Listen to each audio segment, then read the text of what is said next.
Ben, je vais partager l'écran.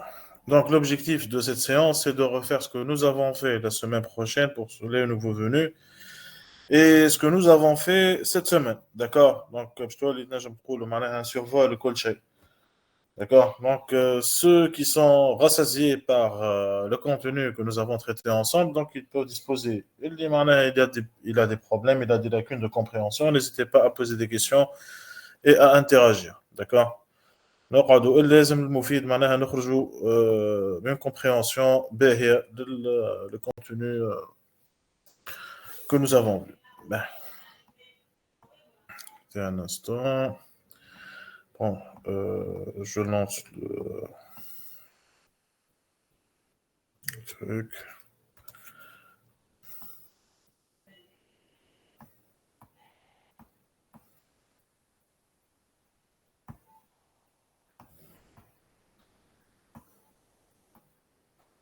Ben, donc on va commencer par l'OTP que nous avons traité ensemble et par la suite je vais enchaîner avec le TD. Donc on vous demande de récupérer donc le contenu du répertoire SockStream Echo.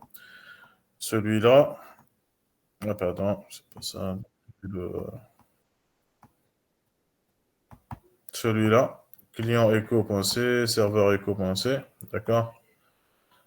Hop.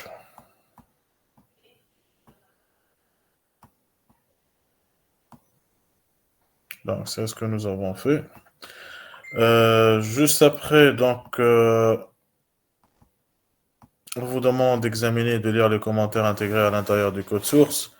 Donc, on va y revenir pour cette partie-là. On va juste voir comment ça marche pour ceux qui n'ont pas assisté à la séance de la semaine dernière.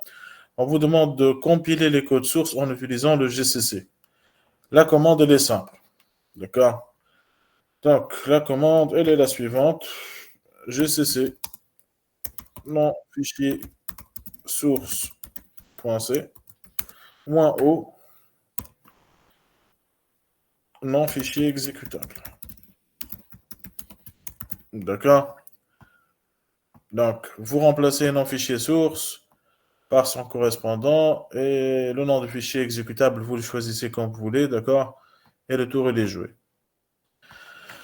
Bon, ça, c'est la commande qu'on va exécuter ensemble. Donc, on va entrer dans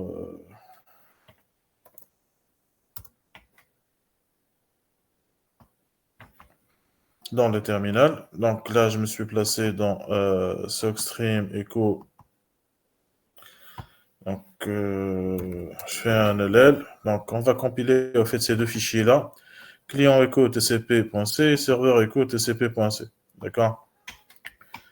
Donc, on fait appel à GCC. Si vous avez GCC dans vos machines, bah, tant mieux. Si vous ne l'avez pas, donc là, vous pouvez mettre sudo apt update pour commencer, vous exécutez, et par la suite, sudo apt install build essential. Alors, pour certaines versions récentes, là, le build essential, ça va vous coûter environ 200 mégas ou plus.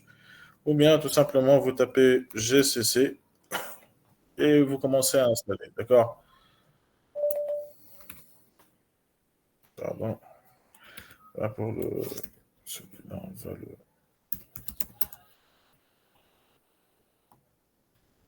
Voilà.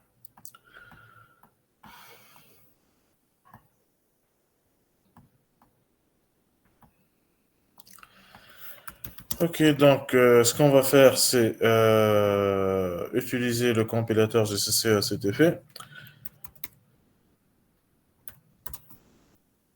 Donc, on suit la syntaxe que nous avons vue ensemble. GCC, nom de fichier .c, fichier source, on commence avec le client echo TCP, -o client, disons. D'accord? Il va vous afficher quelques warnings de rien du tout, et normalement, le tour est joué.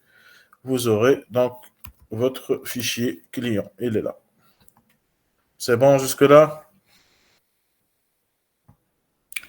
D'une manière similaire, on va faire la même chose pour le serveur echo.c. -o serveur. Et là, nous avons en fait notre serveur, notre client, fraîchement compilé. D'accord? Donc, ce qu'on va faire maintenant, c'est ce nom d'énoncé. Voilà. Donc, on vous demande d'exécuter le serveur sur le port 5000 et par la suite, exécuter le client en lui communiquant l'adresse IP et le numéro de port. Bah, pour l'exécution, il y a le exec, ou le exec L si ma mémoire est bonne, ou tout simplement vous mettez ./. On commence par le serveur, on lui communique le port 5000 et il commence à attendre. D'accord? Juste après, donc là, on va lancer le client. Donc, ./client. On lui communique l'adresse IP du serveur qui est le 127.0.0.1, le numéro de port du serveur et c'est bon. Voilà. Donc ça, c'est à exécuter. On a récupéré donc la commande du client. Donc c'est ça l'objectif du client. Il prend sa commande d'invocation et il l'envoie vers le serveur. Il t'affiche un message. On a envoyé la commande vers le serveur. Pour le serveur, donc là, il nous confirme la réception. Message reçu, ./client 127.0.0.1 et le port 5000. D'accord?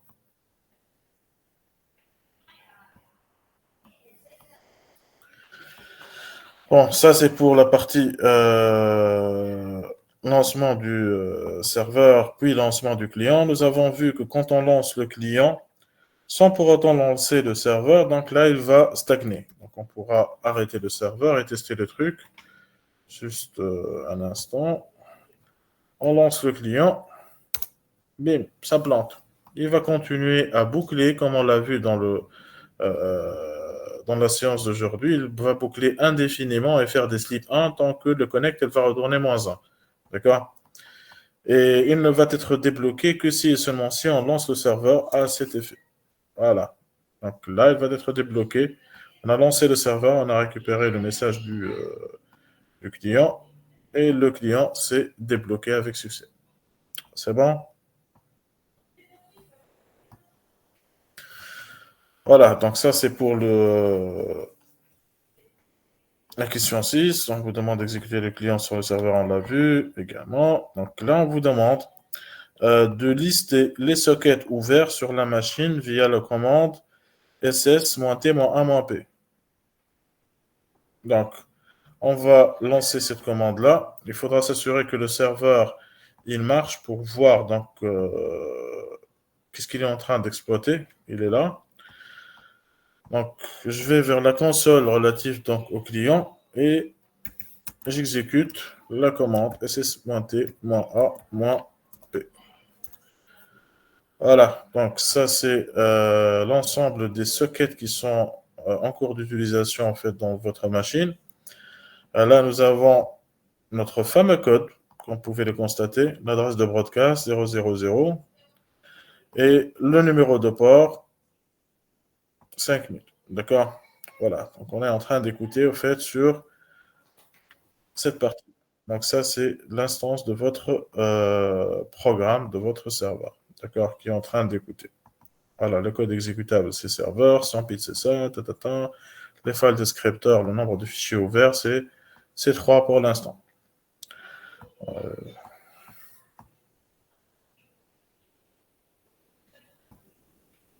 C'est bon jusque-là?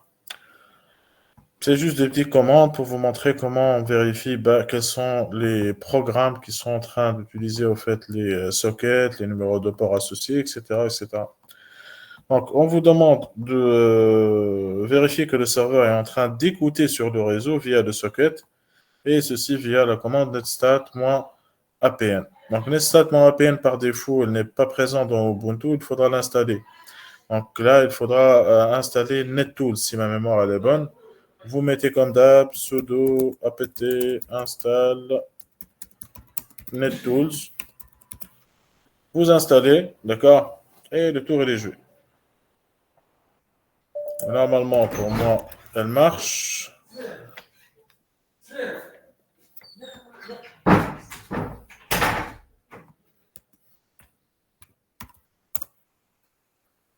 Voilà, c'est une liste qui est très longue, trop longue.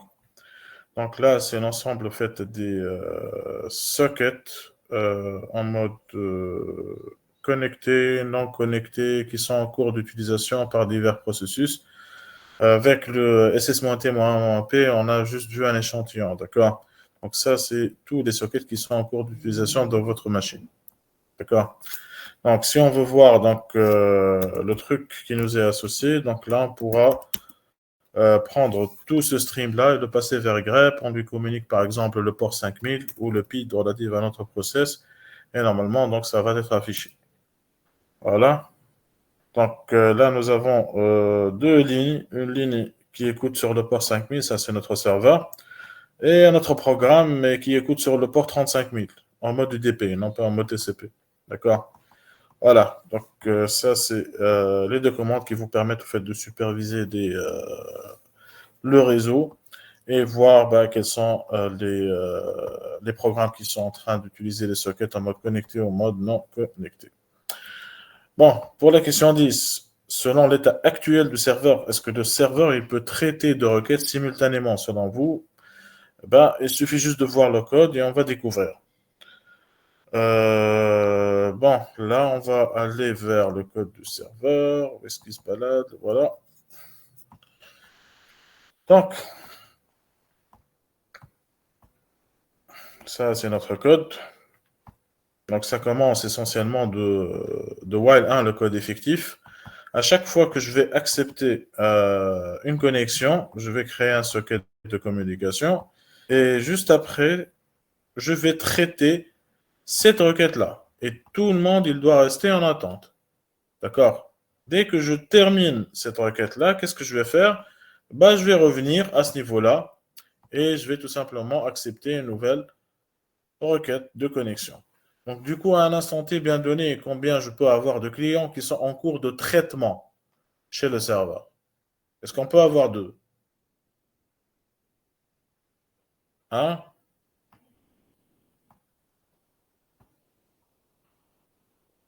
T'as pas fait, je mets un lien.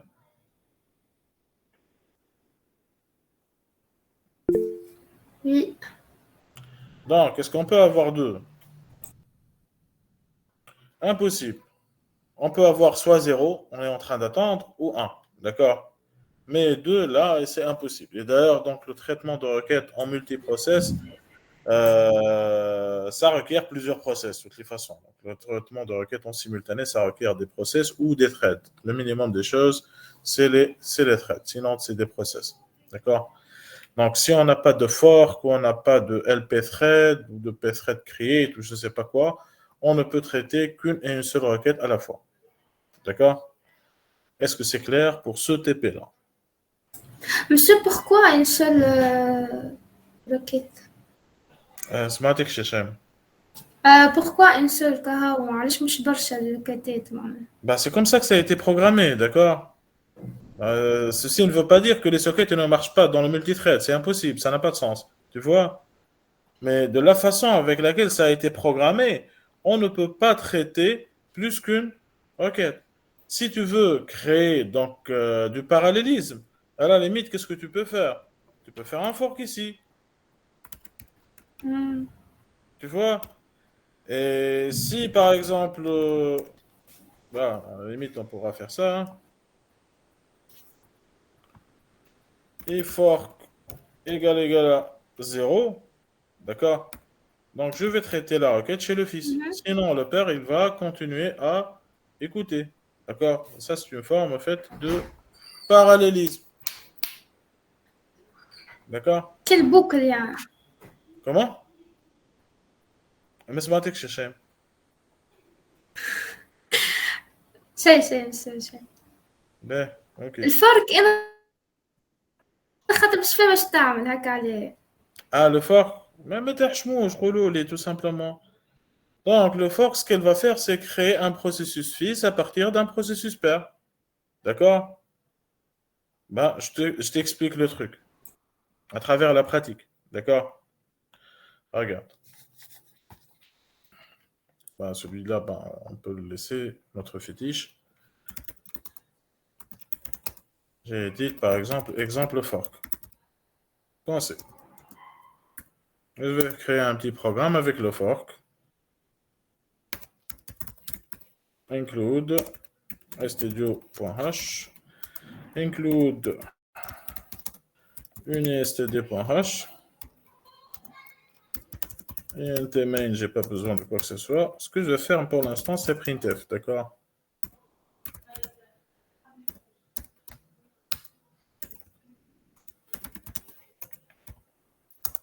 Voilà.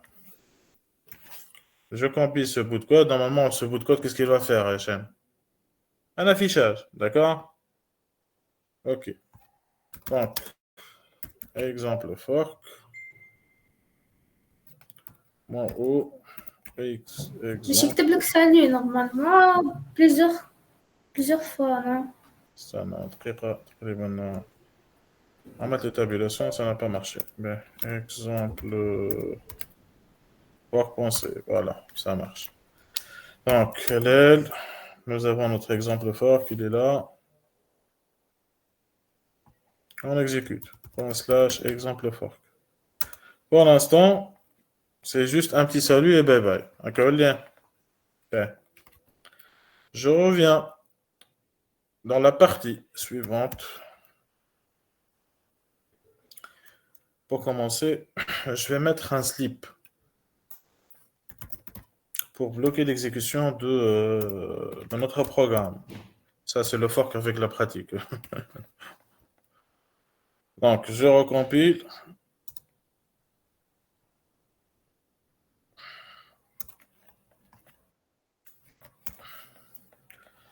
Donc, j'exécute ps3. Donc, ça, c'est l'arborescence de processus de votre système. D'accord? Je vais faire un fork, regardez bien. Il y a une ligne qui contient l'arborescence de processus suivant. Le bash, qui est quoi? Qui est le terminal. D'accord? Donc, il a lancé un programme, ça s'appelle le programme exemple fork. C'est bon?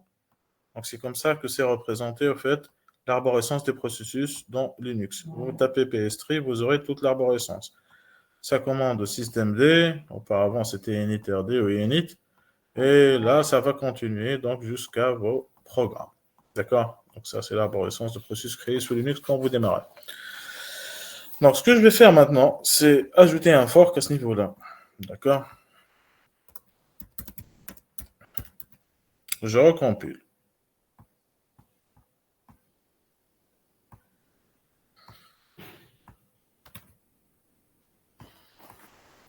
Je relance la compilation.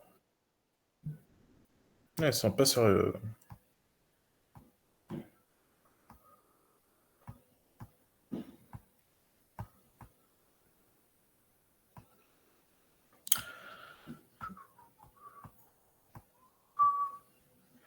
Donc, je vais vers le terminal qui contient ce truc-là. Donc, je recompile le exemple fork. Cette fois-ci, je lance. Et voyons ce que ça va donner. Pour commencer, il y a combien de saluts? Jaob Hm.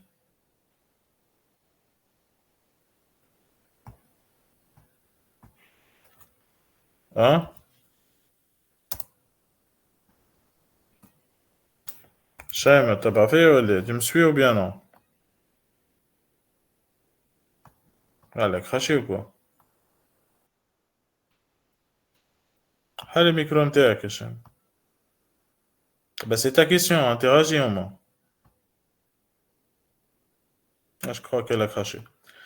Bon, elle pourra consulter l'enregistrement après, donc je vais continuer l'explication. Donc là, qu'est-ce qu'on a fait? En fait, on a lancé le fork et qu'est-ce qu'elle a fait? Elle a créé un processus fils à partir de processus qui a exécuté. Celui qui a exécuté, c'est ce premier-là, comme vous l'avez vu auparavant. Et comme vous avez exécuté le fork, ce processus-là, il a lancé un autre processus qu'on appelle processus fils.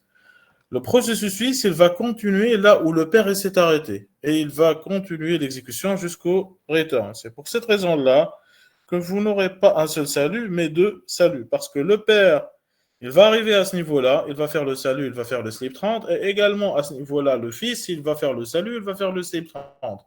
C'est clair? C'est bon? Oui, oui, bien sûr. Voilà. Donc, si on va ajouter un autre fork, c'est le même pattern. Donc, on va refaire la même chose. D'accord?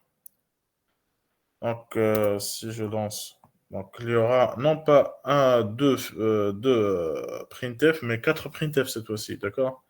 Donc, si je reviens vers le PS3, vous allez voir une arborescence qui est assez cool. Regardez bien.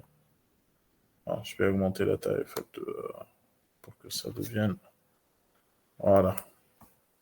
Donc, ce père-là, il a lancé le fork, il a donné naissance à ce fils-là, et par la suite, ils ont continué les deux, le père et le fils, vers le second fork. Le second fork, il a lancé un deuxième processus pour le grand-père, et le processus fils, à son tour, il a exécuté un autre fork. Et du coup, donc là, on a cette arborescence-là.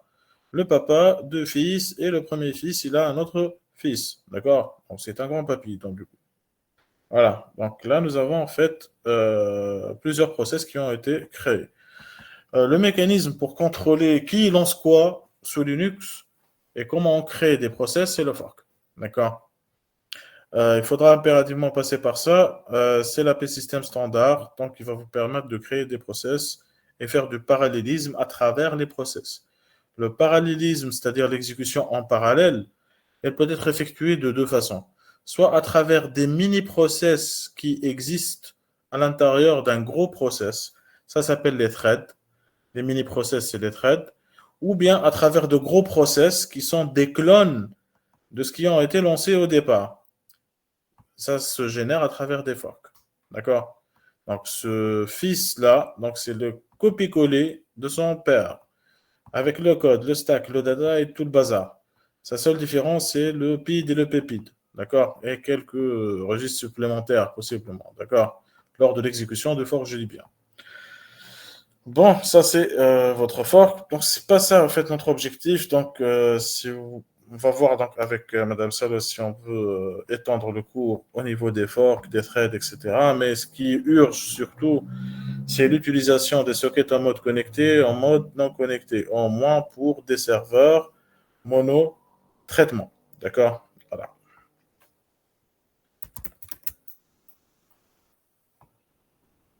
Donc, là, nous avons fini avec les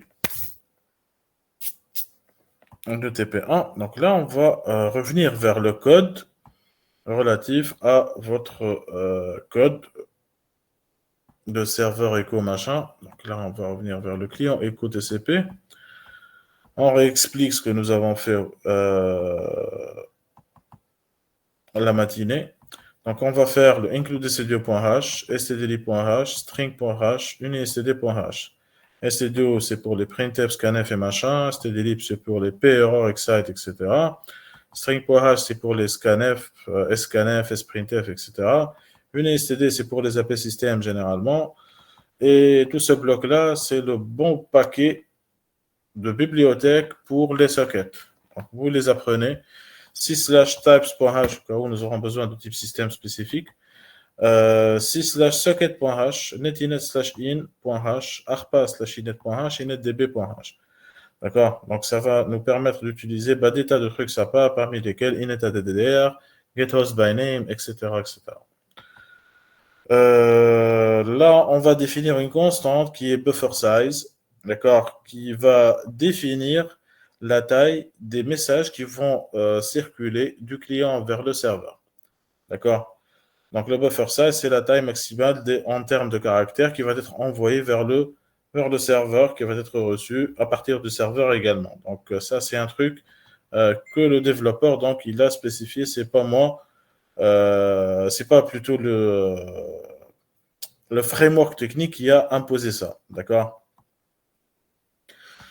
Donc, vu que je me propose de récupérer l'adresse IP à partir des paramètres passés au programme exécutable, impérativement dans le programme client, je dois tout simplement utiliser le argc et le argv.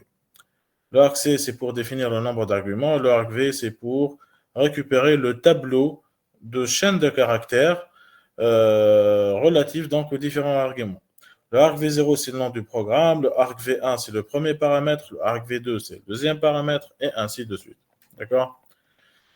Ligne 14, donc jusqu'à la ligne normalement 17, c'est des déclarations de variables. Donc on va voir chaque variable à quoi ça va servir.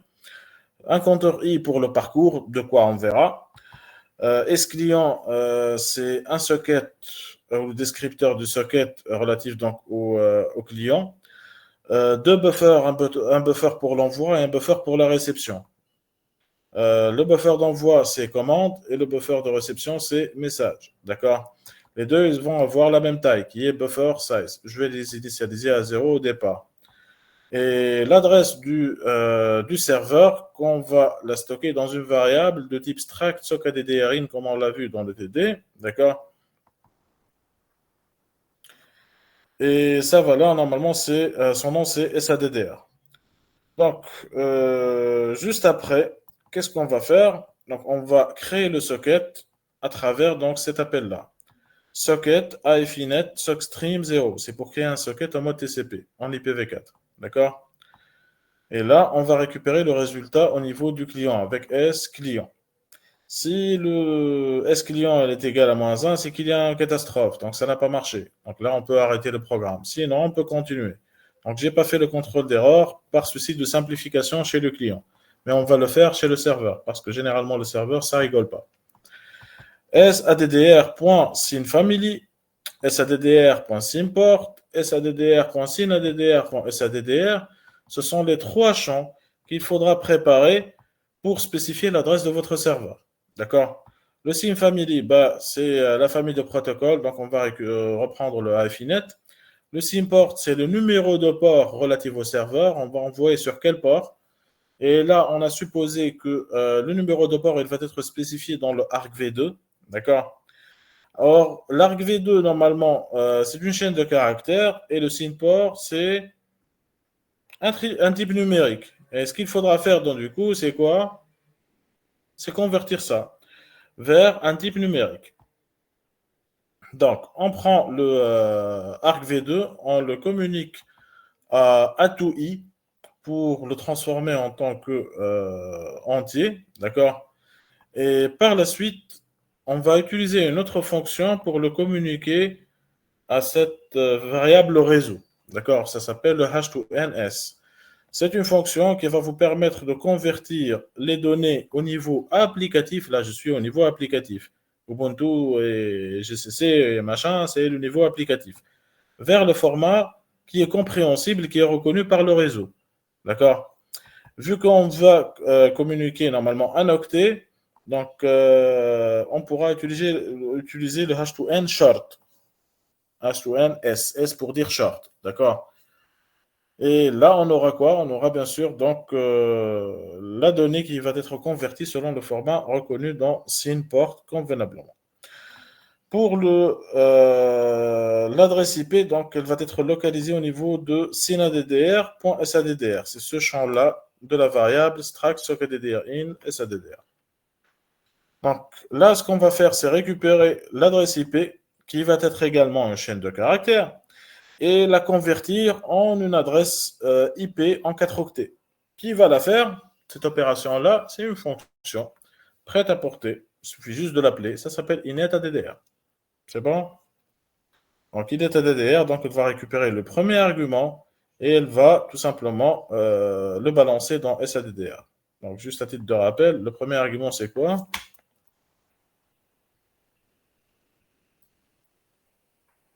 Là, je reviens vers l'exemple. Voilà. Le premier argument, c'est ça. D'accord? 127.0.0.1. Ça, c'est le argv1. Le argv2, c'est le port 5000. C'est bon? Voilà. Donc là, on a préparé l'adresse de notre serveur. Il suffit juste de se connecter dessus à travers la fonction connect, qui va accepter 3 paramètres, le socket du client et l'adresse vers laquelle on veut se connecter et sa taille. D'accord? Si le connect, donc il va vous renvoyer -1, c'est qu'il y a un problème de connexion. Et du coup, donc on va s'endormir pendant une seconde et on va relancer la connexion. Sinon, tout va bien, on peut continuer notre programme et là, on peut commencer notre programme effectif. Tout ce bloc-là, c'est un bloc de préparation de connexion vers le serveur. Et c'est ici qu'on va commencer à exploiter réellement notre serveur. Donc là, nous avons dans la ligne 28 la boucle for qui va prendre les différents arguments de argv, elle va les concaténer dans une chaîne de caractères à envoyer qu'on a spécifié auparavant, qui est commande, celle-là. Donc on va initialiser la chaîne de caractères commande à anti/0, une chaîne vide. On va initialiser le compteur à 0. On va vérifier si on a atteint la fin du tableau argv à travers ce contrôle-là et inférieur à argc. Et plus ou plus oui, qu'est-ce que je vais faire?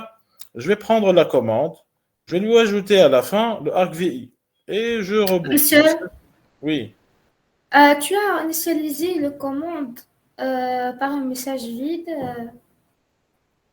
c'est ça l'initialisation de la commande, regarde. Voilà. أي علاش عملتها بالستير كوبي؟ علاش مش كوموند ريسوا Tu peux le فيديو؟ faire. هاد حسيت غريبة وكها. اوكي Non, مش عارف تقول شي واحد قاعد ياكل في تريحه تقول ترى ولا في ça. Ça n'a rien à voir, d'accord? On n'est pas en train de se faire massacrer ici, d'accord? Donc, c'est juste un choix, ok? D'accord? Voilà. Non, tu peux mettre, par exemple, tu peux le remplacer avec commande 0 ou soit anti/0, d'accord? Ça ne pose pas de problème. Donc, c'est remplaçable à ce niveau-là avec ça. Commande de 0 égale caractère anti/0.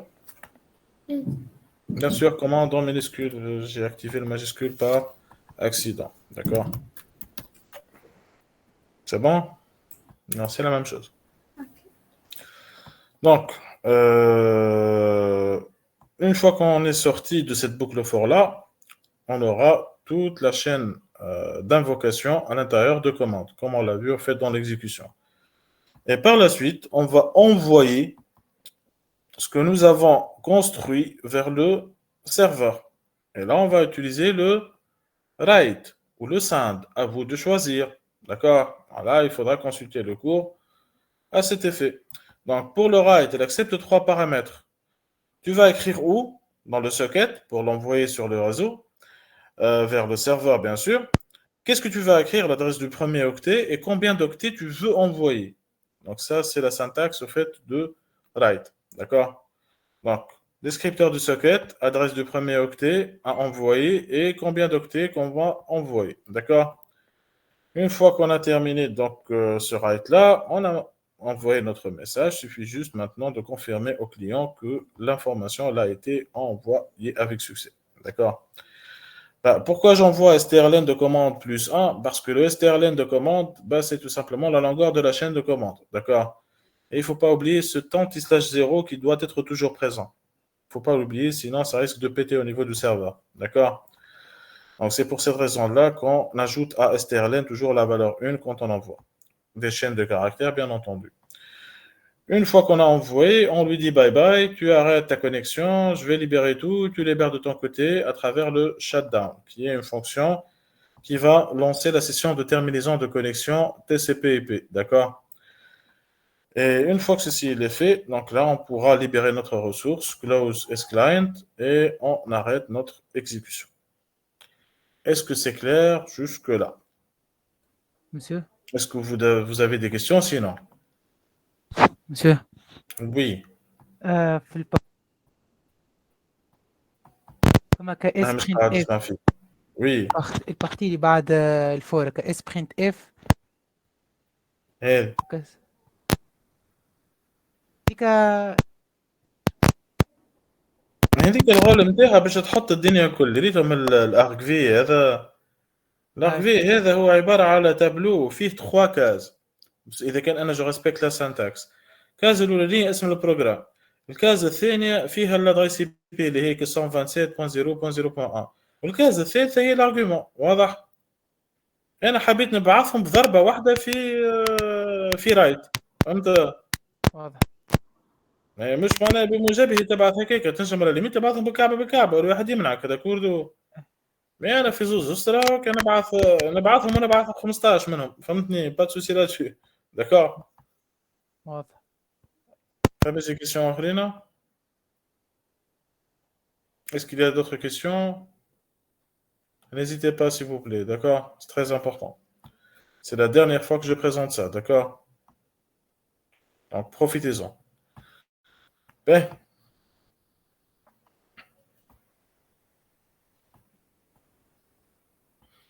Là, on va aller vers le code du serveur. Donc, pour le code du serveur, le même pack d'include. Donc là, on a une petite optimisation. On a supprimé quelques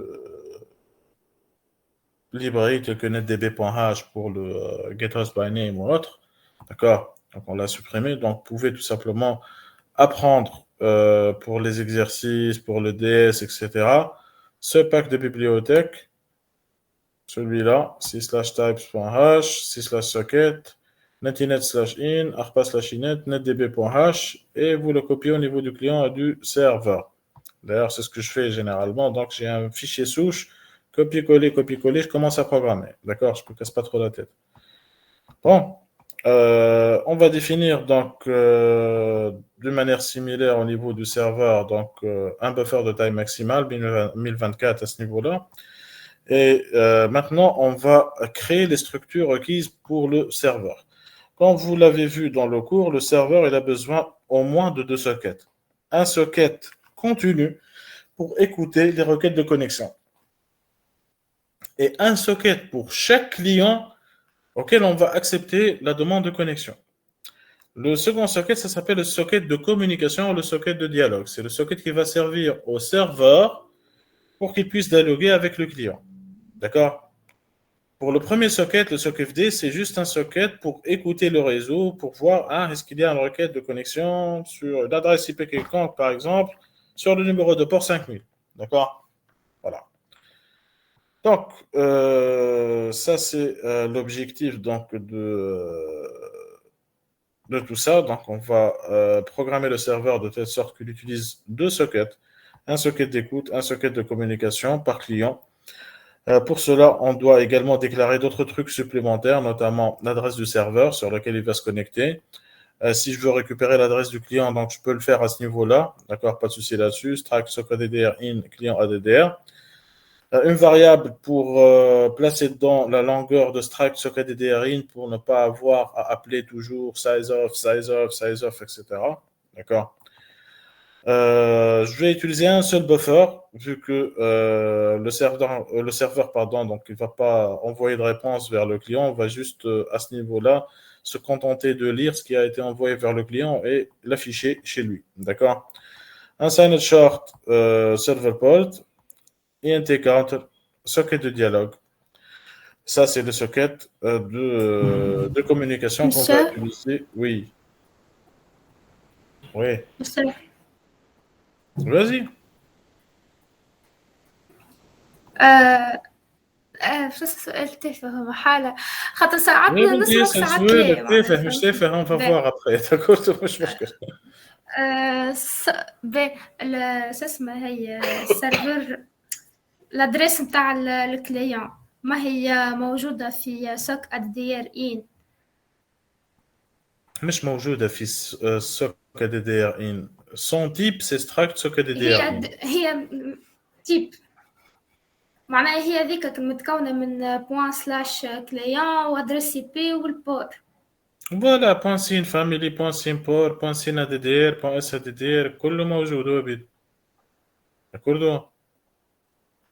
والله بون باش نشوفوا واضح خاطر ساعات نسمعك ساعات لا والله مش خاطر مش نتبع ولا حاجة.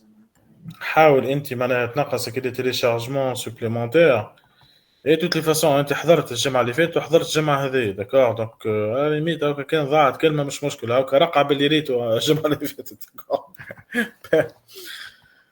دونك بالنسبه للبفر سي لو بفر فات دو ريسبسيون. بالنسبه للسيرفر بورت كيما حكينا قبل سوكيت دو ديالوج سي لو سوكيت دو كومونيكاسيون ما بين لي كليون والسيرفر. لهنا chez le serveur on va pas rigoler dès qu'il y a un contrôle d'erreur on va le faire. il faut accéder est strictement inférieur à 2, enfin ma paramètre ناقص اللي هو le numéro de port. مانيش باش نعدي l'exécution de ta programme. Je vais arrêter l'exécution, j'affiche un message d'erreur et j'arrête. D'accord. À la limite, ce qui est demandé dans les DS ou dans les évaluations, à la limite, حط لي excitement ça أقل شيء. ومن بعد تحب تافيشي بال PRR, fprintf, printf, à toi de voir. D'accord. Donc, pour le serveur port, ce n'est rien d'autre au fait que argv1 de Atui. D'accord. Donc, je communique le argv1 à Atui pour récupérer le serveur port, le numéro de port du serveur, côté applicatif pour l'instant. Donc, j'ai préparé, j'aurais dû également préparer la longueur adresse. Normalement, elle est en bas. J'aurais dû la mettre en haut, ici. Voilà. C'est pas faux quand même, d'accord? Mais c'est moins structuré. Donc, dans la ligne 56, je vais créer mon socket d'écoute. Même appel, comme d'hab, c'est le même appel pour les sockets connectés, ça ne va pas changer d'ici 5000 ans. Socket IFINET SOCKSTREAM 0. D'accord? Ça va te renvoyer un socket que tu vas par la suite l'exploiter pour le rendre un socket d'écoute. D'accord? Pour l'instant, il aurait dû être créé. S'il n'est pas créé, tu vas voir dans le socket FD ou dans le socket FD une valeur négative. Donc là, comme d'hab, message d'erreur, excite. D'accord? Balance le message d'erreur que tu veux. Tu peux à la limite mettre P erreur, erreur. Et bye bye. D'accord? Donc, à ce niveau-là, dans la ligne 63, donc là, on peut dire qu'on a traversé tous les tests, on est bien, on a un socket qui est prêt, mais qui n'est pas attaché à une adresse pour qu'on puisse effectuer l'écoute. D'accord? Pour cela, il faudra, pour commencer, créer l'adresse vers laquelle on va s'attacher, l'adresse du serveur. On va commencer avec l'affectation de longueur adresse. On va lui balancer au fait sizeof de struct socket DDR in. On en aura besoin pour d'autres fonctions après. Pour la configuration de l'adresse du serveur, ça commence à ce niveau-là. On écrase tout le contenu de serveur ADDR avec 0. D'accord? Même 7, c'est sans job. Il accepte 3 paramètres, adresse du premier octet à écraser, la valeur d'écrasement et le nombre d'octets à écraser. Par la suite, je vais aller vers SYN_FAMILY, SYN_PORT, SYN_ADDR.SADDR, comme on l'a fait chez le client. On va le refaire chez le serveur. Je balance dans le SYN_FAMILY à IFINET. Pour le SADDR, donc il n'y a pas au fait d'une adresse IP statique, donc je vais faire en sorte de rendre le serveur à l'écoute de n'importe quelle interface réseau qui est disponible à travers l'adresse réseau qui est celle-là que vous avez vue dans les netstat.apn et également donc dans le ss.t.amp. D'accord? Donc, si tu vas communiquer dans SADDR cette valeur-là, je te dirai à échec. Si tu vas communiquer donc dans SADDR cette valeur-là, 0.0.0.0, et on va commencer à écouter sur cette adresse. C'est comme si tu as dit au fait au serveur, tu vas écouter sur n'importe quelle adresse IP. Il n'y a pas de filtre. D'accord? C'est bon? Comme si c'était un masque qui va englober toutes les adresses IP. Oui, Cham. مش الميم سيت نجم تعملنا عليها اكزامبل هكا في ورقة تورينا كيف الإكرازمون تصير مش ورقة مش نبدا نعملها فرق. مش هذا يرزل شويه عارف ايش تحكي تو إديتور مش ورقة tu te نسيت معناها est-ce que tu veux que je te la sorte de l'écran ركز عايش بتركز ليه قصدي معناها إديتور باش نعمل un petit exemple صغير. D'accord? On va faire un petit exemple à travers l'exemple fork avec الضحية نتاعنا. Donc on n'a plus besoin d'un fork. مش مشكل. Donc, je vais mettre un int par exemple, x égale à 3. D'accord? Donc, je vais faire un printf, x égale 1%d anti/n x. Juste pour l'affichage. D'accord? Par la suite, je vais faire un même set. D'accord? Je lui communique l'adresse de x. Je vais lui mettre, par exemple, 0x00. Et la taille, c'est nombre d'octets, c'est size of int. Et je vais refaire la même commande après, le même set. Donc, je vais lancer le printf à ce niveau-là. C'est bon? Je compile ce bout de code. Exemple fork. .c, -o, exemple fork.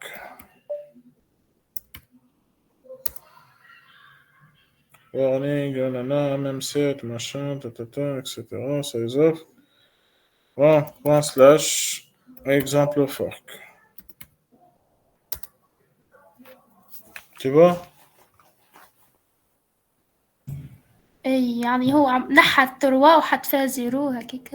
Voilà, elle a écrasé. C'est comme si tu as fait une affectation. Mais le même set, elle ne va pas se contenter d'une variable. Elle peut prendre toute une plage mémoire, d'accord, et l'écraser de zéro. Comme ça. يعني هو يمشي لدرس هذاك لدرس ميموار لدرس تاع البوانتور بتاع الاكس Ah, voilà. وبيمشي يبدلها يعني مش يبدلها. يبدل الادريس، يمشي من الادريس هذيك ويبدا يحط في الزيروات، مش يوصل الادريس اللي تبوينتي عليها الادريس. واضح؟ واضح اوكي. فوالا. دونك لوتيليتي نتاعها تحسب البي وقتاش؟ وقت يبدا عندك تابلو طويل وعريض. داكور. دونك يبدا عندك باغ اكزومبل ان تابلو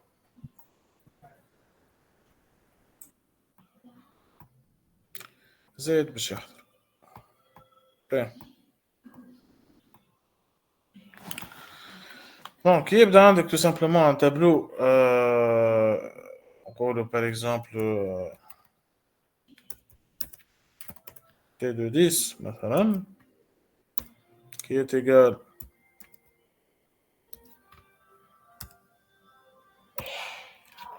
un, 2, 3, 4, 5, 6, 7, 8, 9 et 10. D'accord? تحب تينيسياليزي بضربة واحدة. D'accord? Donc tu peux faire en sorte باش انك simplement تضرب له كعبة ممسية ترى شنو عدي. دونك باش هذوكم لي كاز كل شو دوم دي زيرو. لا باش تتصفر كلها. السلام عليكم. بالنسبة سايزوف تضرب كلها بزيرو. خمي اللي تقعد تعمل تي 2 زيرو ولا بوكلو فور ولا مش عارف بوكلو شنو. فور. نسيت تضرب تعدل. فهمت؟ واضح. Voilà. عاشكم سي. Pas de souci. Donc, est-ce que nous étions en fait, non? Ouais, dans le serveur.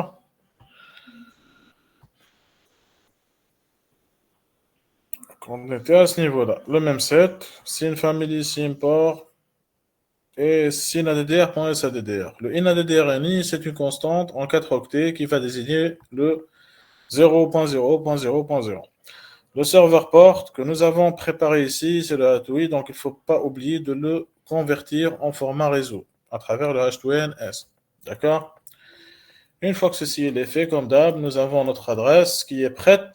Là, il suffit juste d'attacher le socket à cette adresse-là à travers le bind. Je fais un bind, sockfd, adresse serveur ADDR et longueur adresse. Si ça retourne négatif, une valeur négative, ben, c'est qu'il y a un problème. Sinon, on a attaché notre socket avec succès à cette adresse-là, mais on n'a pas encore commencé à écouter. On n'a rien lancé comme écoute. Donc, qui va faire ça? C'est une petite fonction de rien du tout. Dans la ligne 104, ça s'appelle le listen.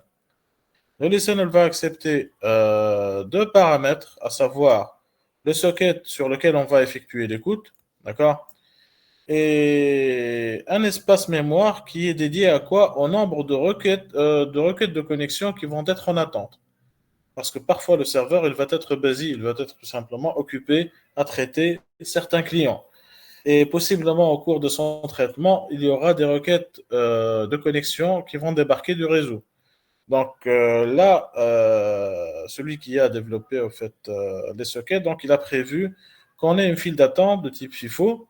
D'accord? Dès qu'une requête de connexion elle débarque du réseau, elle va être placée dans cette file d'attente-là. D'accord? Si on va spécifier donc une valeur maximale relative donc à cette file d'attente-là, c'est qu'une fois que le nombre de requêtes, il dépasse en attente, le nombre de requêtes en attente, il dépasse cette valeur maximale-là, toutes les requêtes qui dépassent cet ordre-là, donc ils vont être refusées automatiquement. On va avoir un connect qui est égal à -1.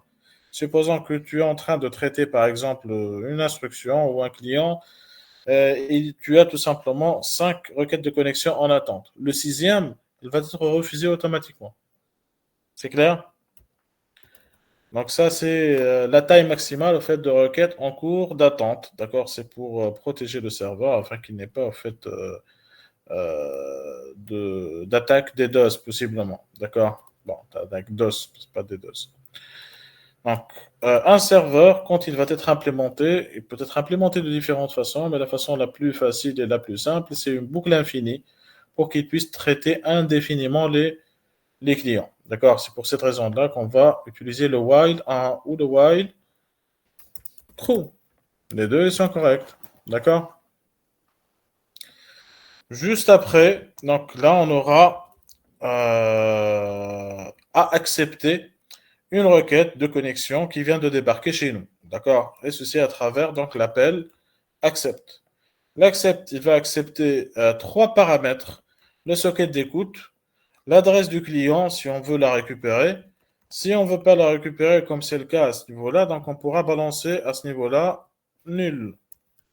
Pardon. On peut mettre ça, pas de souci là-dessus. D'accord?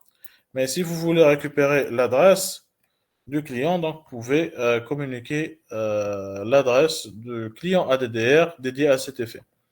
Avec sa longueur, bien entendu. D'accord? Bon, pour le fork, donc on va le zapper celui-là, donc il n'y a pas de fork. De toutes les façons, c'est pas programmé avec le fork, la version de serveur echo TCP. Donc, la valeur de retour de accept, c'est un socket de communication qui va permettre au serveur de dialoguer d'une manière directe et isolée des autres clients à travers donc le read et le write des sockets. D'accord? Ou le send ou le SIP.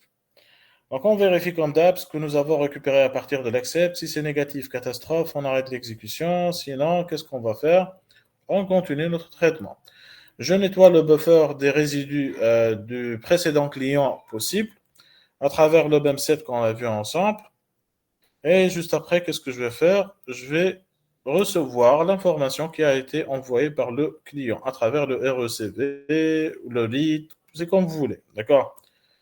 Donc le RECV, ce qui la distingue du read, c'est le quatrième paramètre qui est généralement à 0. On ne va pas l'utiliser. D'accord? Du moins pour les exemples et pour les exercices qu'on va traiter ensemble. D'accord? Le RECV va vous renvoyer, ou le read également, il va vous renvoyer le nombre d'octets qui ont été reçus ou lus. D'accord? Si c'est égal à -1 ou 0, comme d'hab, catastrophe, il faut appeler les pompiers. Sinon, donc là, on va traiter la requête de notre client. Et là, on pourra faire en sorte de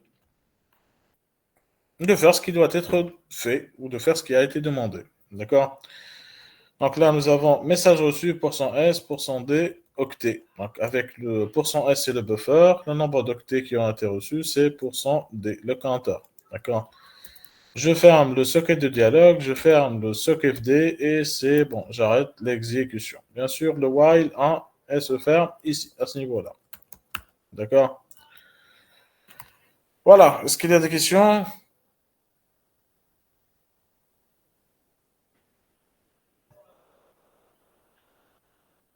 C'est bon? شو Oui. في السوكيت متاع الكليون فما كلوز وفما شات داون شنو الفرق ما بيناتهم؟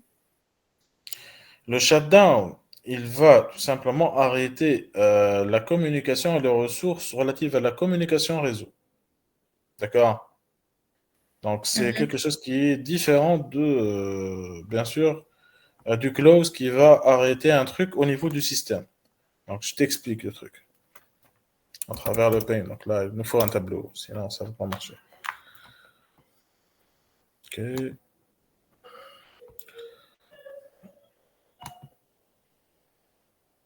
Supposons que ça, c'est notre client. D'accord? Ça, c'est le client. Je vais essayer de faire de mon mieux parce que ça, c'est notre serveur.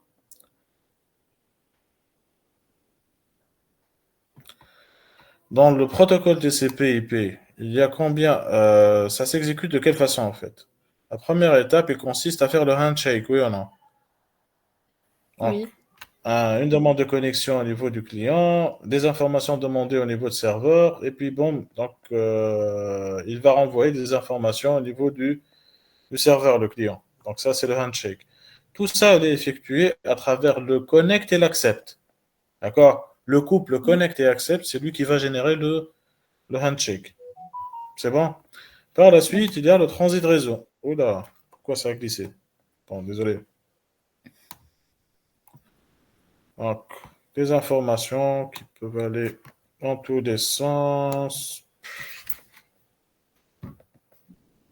etc., etc. Et à un moment bien donné, que ce soit le client ou le serveur, il va se décider, il va dire à l'autre tiers, allez, je vais arrêter la connexion, tu dois libérer au fait les buffers, les ressources mémoire de ta carte réseau, les ressources mémoire de ton système, et on va se dire adieu. D'accord? Donc ça, c'est le rôle des deux flèches. D'accord? Ça, c'est le rôle du shutdown. Le shutdown, c'est ces deux flèches-là qui vont être envoyées. Ça peut être déclenché au niveau du client, tout comme ça peut être déclenché au niveau du serveur. On peut avoir le scénario, mais à l'envers. C'est bon? Oui, واضح. Alors Merci. que pour Mhm.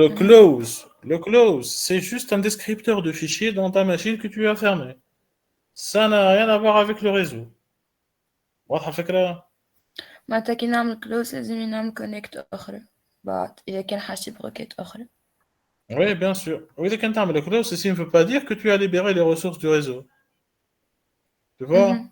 واضح هاي. Donc, du coup, il faudra que tu commences par libérer les ressources du réseau et là, tu vas tout simplement nettoyer au fait ton programme local. D'accord? Voilà. واضح. Merci. Des questions? N'hésitez pas, on est là pour ça. Ok. Donc, ça, c'est le code de votre serveur. Donc, je vous invite à voir donc, le contenu du TD1. D'accord? Il y a en fait la description relative à toutes les fonctions avec les paramètres, des exemples, etc., etc. D'accord? Tout ça il est dans le TD1 qui est dans le TP1, dans le répertoire énoncé du TP1. Donc, je l'ai ajouté la semaine dernière. Ça va vous aider pour ceux qui n'ont pas connaissance de ça. Et ça va vous aider à comprendre bah, chaque fonction, c'est quoi ses paramètres, qu'est-ce qu'elle peut retourner, comment on peut l'utiliser, etc., etc. Pour ce qui va suivre, ce qu'on va faire, c'est procéder à l'exercice 1. D'accord? Et on va s'arrêter juste pour l'exercice 1, puisque avec les mecs du présentiel, donc c'était arrêté là-bas. Donc, on vous demande de reprendre le code que nous avons vu, de celui-là, client Echo TCP et serveur Echo TCP. D'accord? Et on vous demande de. Voilà, ça peut aller.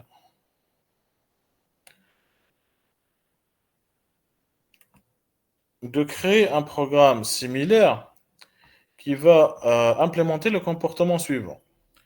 Donc, le client, il va envoyer un caractère quelconque. Si ce caractère-là, il est en minuscule, le serveur, il va le transformer en majuscule. Sinon, il va le renvoyer tel qu'il est. Les communications, elles vont se faire avec le SOCStream dans le domaine AFINET. Donc, c'est en mode connecté TCP IPv4. Le serveur ne pourra traiter qu'une seule communication à la fois. Donc, on n'a pas de parallélisme ni rien. Et on ne pourra attendre que 5 communications au maximum. Donc, là, pour le listen, donc on va communiquer comme deuxième paramètre le 5. On vous demande d'écrire le programme pour le serveur et le programme pour le client. D'accord? Donc, on va copier ces deux fichiers-là. Donc, CP, client TCP, à ce niveau-là. Identifier le même fichier. OK. Slash client TCP. Cool.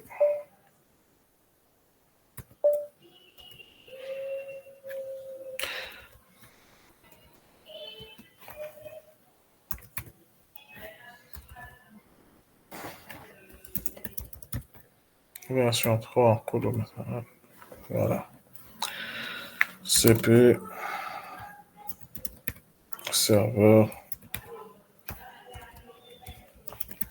version 3. On va travailler donc du coup sur ces deux versions-là.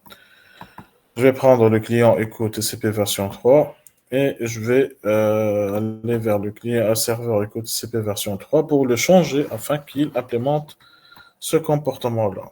D'accord? On pourra commencer par le client, c'est le plus simple, et par la suite le serveur. Ou inversement, c'est comme vous voulez, c'est à vous de voir. Donc, vu que l'envoi ici à ce niveau-là, donc c'est plus des chaînes de caractères qui sont parfois assez longues, donc c'est généralement un seul caractère avec possiblement un anti-slash 0. On pourra se contenter au fait de 2 caractères ou de 3 caractères à la limite. Ça sert à rien en fait d'utiliser un gros pack.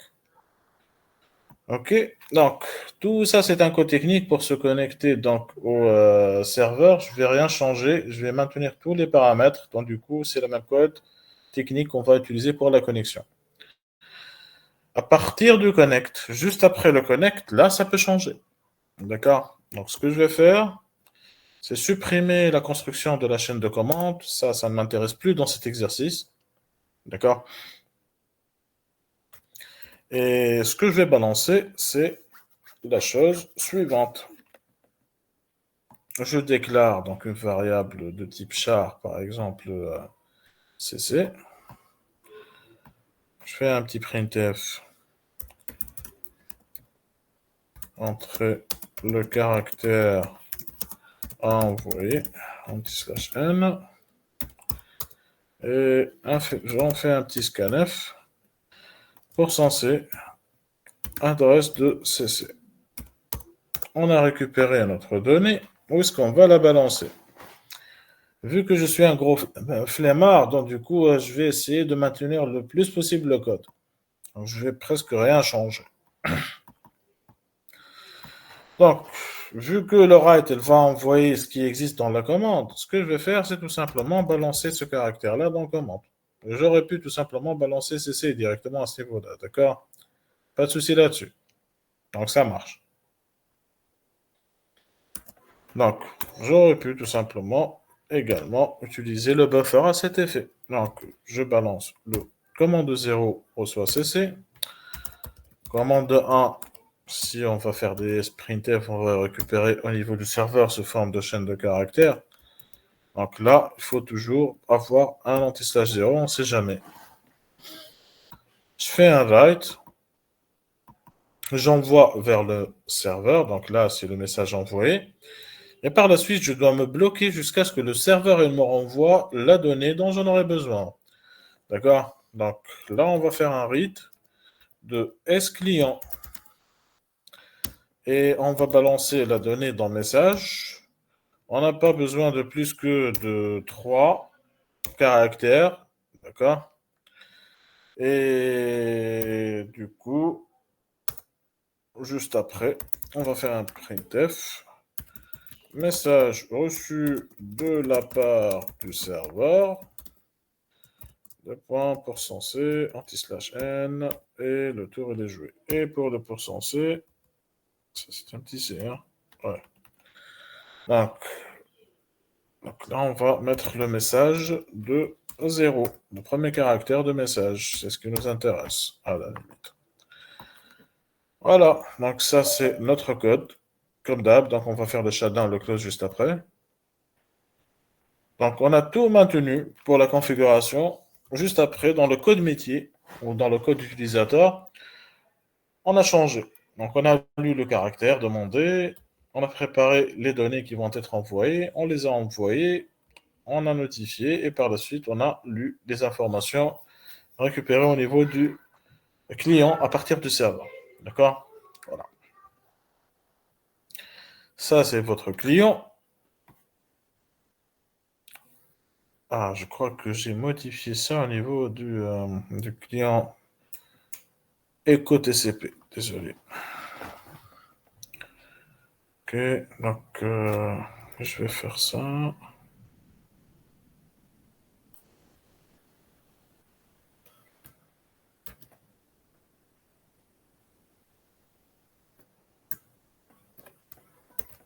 Je vais remettre tout ça. Je lance.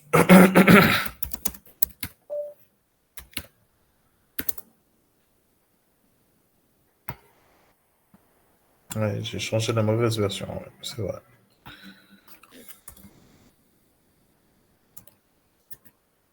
Voilà.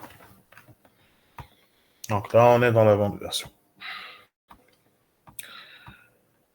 Donc, je vais vers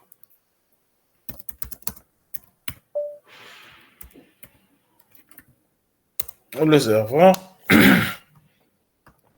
Je vais faire la même chose, tout en ayant en tête ce qui est en cours d'exécution au niveau du papa. D'accord? Du client, pardon, du papa. Include ctype.h. Donc là, c'est une bibliothèque qui va nous faciliter la vie. Vous allez adorer.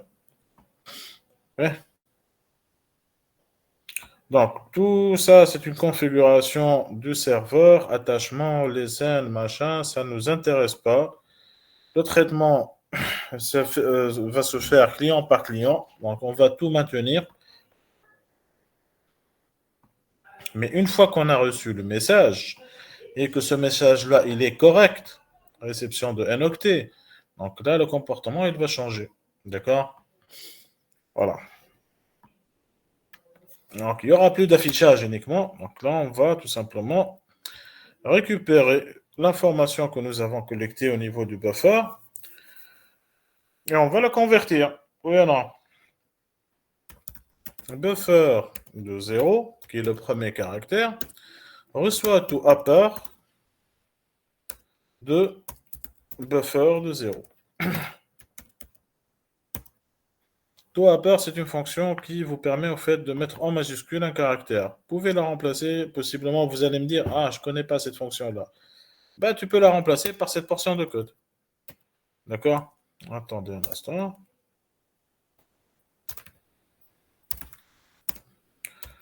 Il peut faire de 0, alors, plutôt, inférieur ou égal à z, et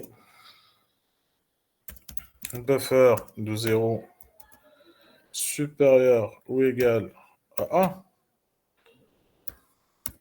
1. Donc là, qu'est-ce que tu vas faire?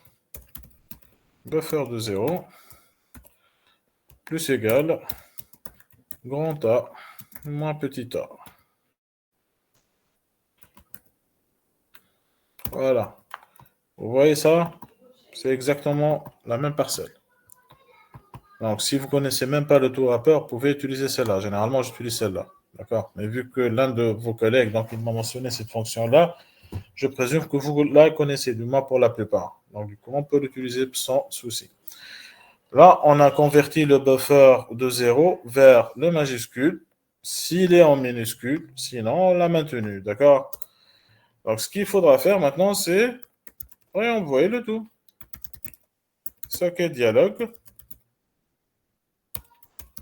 Buffer 3. Et bye bye. Voilà votre code. Le gros balourd, il a été changé avec 2 lignes chez le serveur et 2 lignes chez le client. Ou quelques lignes, bon, c'est 5 ou 6. D'accord? Donc, on exécute pour voir donc, si ça a bien marché. Possiblement, on a oublié quelque chose, une petite faute de frappe, simplement. Client. Moins haut.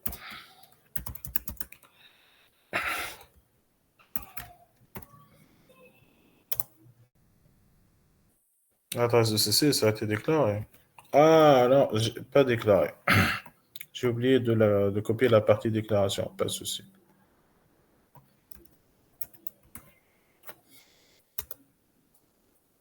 Et quoi d'autre là?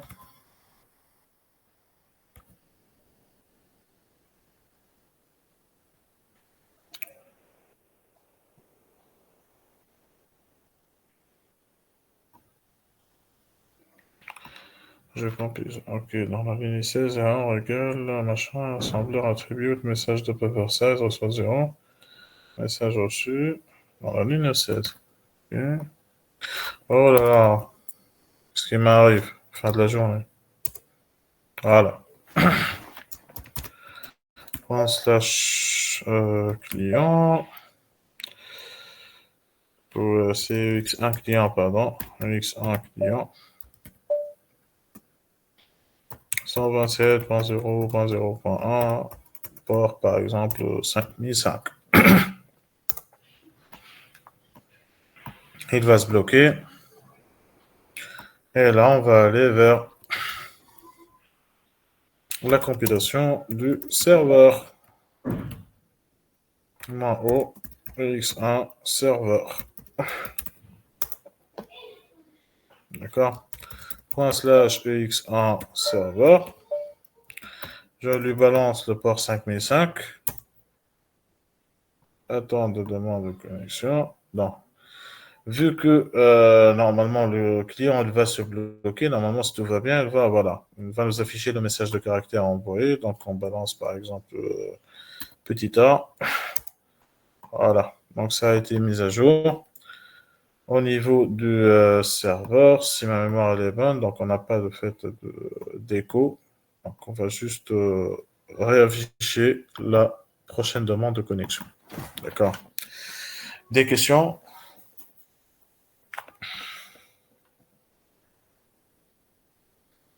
Bah voilà, donc c'est tout ce que nous avons vu pour la semaine dernière et la semaine d'aujourd'hui. Je vous invite à le voir et surtout à enchaîner avec l'exercice 2,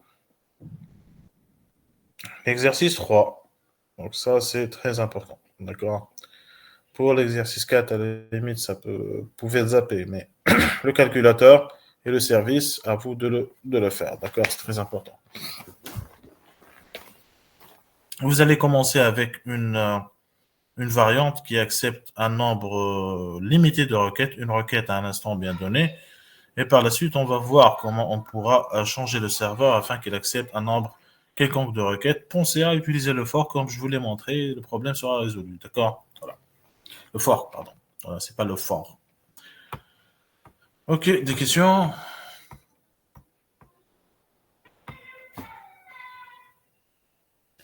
Monsieur البفر علاش عملنا له ميمسات مرة بركة؟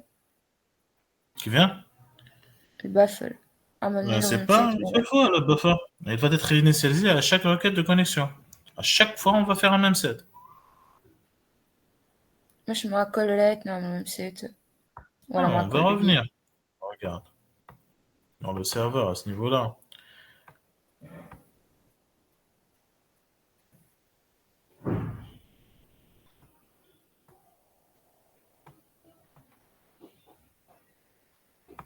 Il est là, le même set. Voilà. On va initialiser le buffer à 0 à chaque requête de connexion. Chaque itération, donc ce que je vais faire l'accept. Je contrôle le truc et je vais refaire le même set. Et par la suite, je vais travailler sur de bonnes bases. Voilà. واضح واضح ميرسي. Je t'en prie. Des questions?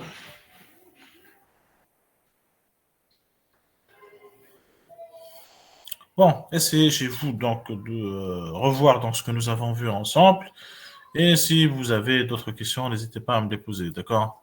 Donc, vous pouvez me contacter sur Facebook ou directement en présentiel au cas où donc on fera bien sûr donc des séances durant la semaine prochaine, d'accord? Voilà, c'est tout pour aujourd'hui. J'ai mangé l'après-midi, le mercredi, d'accord? Donc on va faire une séance de XML avec le XSD. On va enchaîner avec le XSD, d'accord? Et normalement, qui m'a fait donc en présentiel, donc on ne pourra pas donc animer la séance en présentiel pour le jeudi et le vendredi, pour ce jeudi et ce vendredi-là. Donc on va juste se contenter en fait des séances en distanciel le temps que je vais être débloqué. D'accord? Voilà. C'est bon? Voilà, donc à la prochaine, Inch'Allah. Donc n'hésitez pas à me contacter si vous avez des interrogations concernant cette matière ou l'autre matière. D'accord? Voilà.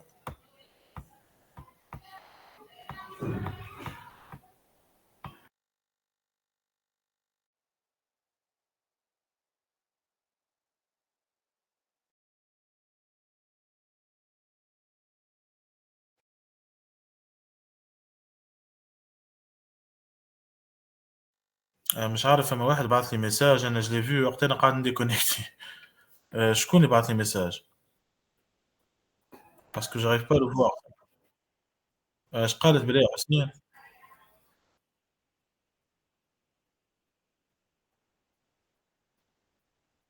اي بيان سور باش نبعث لكم دينا كل داكوردو اوكي سلام Merci, monsieur.